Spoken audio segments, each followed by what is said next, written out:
जरा सोचो, दुनिया भर में भगवान की पूजा होती है, लेकिन अवतार हमेशा भारत में ही क्यों हुए? क्या ये सिर्फ आस्था है या भारत की मिट्टी में सच में कुछ अलग है? ये भावनात्मक सवाल नहीं है, ये सभ्यता का सवाल है। राम अयोध्या में जन्म लेते हैं, कृष्ण मथुरा की जेल में, हनुमान किष्किंधा की धरती पर, लेकिन आज Nepal, Mauritius, Indonesia, America, Africa, हर जगह राम है, कृष्ण है, शिव है। तो फिर सवाल सीधा है, अगर भक्ति ग्लोबल है तो अवतार लोकल क्यों?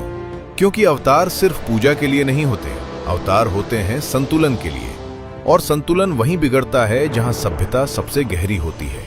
भारत सिर्फ एक देश नहीं था, ये एक धार्मिक प्रयोगशाला था, जहां दर्शन जन्म लेते थे, जहां उपनिषद सवाल पूछते थे, जहां ऋषि ब्रह्मांड को भीतर खोजते थे। जब धर्म की परिभाषा सिर्फ नियम नहीं बल्कि कॉस्मिक ऑर्डर हो, तो अवतार भी वहीं उतरते हैं। सोचो, राम किसी महाशक्ति साम्राज्य में क्यों नहीं जन्मे? क्योंकि राम सत्ता नहीं, मर्यादा सिखाने आए थे। कृष्ण जेल में क्यों जन्मे? क्योंकि वो दिखाना चाहते थे अंधेरा कितना भी गहरा हो, प्रकाश वहीं जन्म लेता है। भारत की खासियत ये नहीं कि यहाँ मंदिर ज्यादा है, खासियत ये है कि यहाँ अवतार की जरूरत को समझने वाली चेतना थी। दुनिया के कई हिस्सों में ईश्वर डर बनकर आए, भारत में ईश्वर संवाद बनकर आए।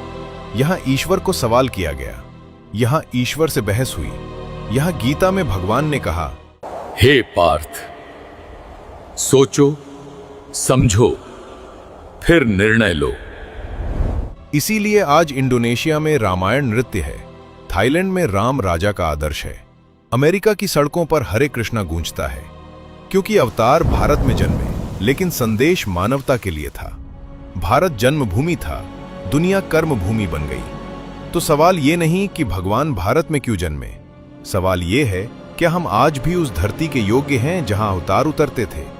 क्योंकि अवतार भूमि नहीं चुनते, चेतना चुनते हैं।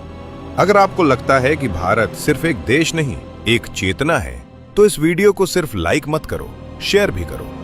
क्योंकि सवाल अवतार का नहीं है, सवाल है कि क्या हम उस भूमि के योग्य हैं जहां ईश्वर जन्म लेते हैं। कमेंट में अपना जवाब जरूर लिखें।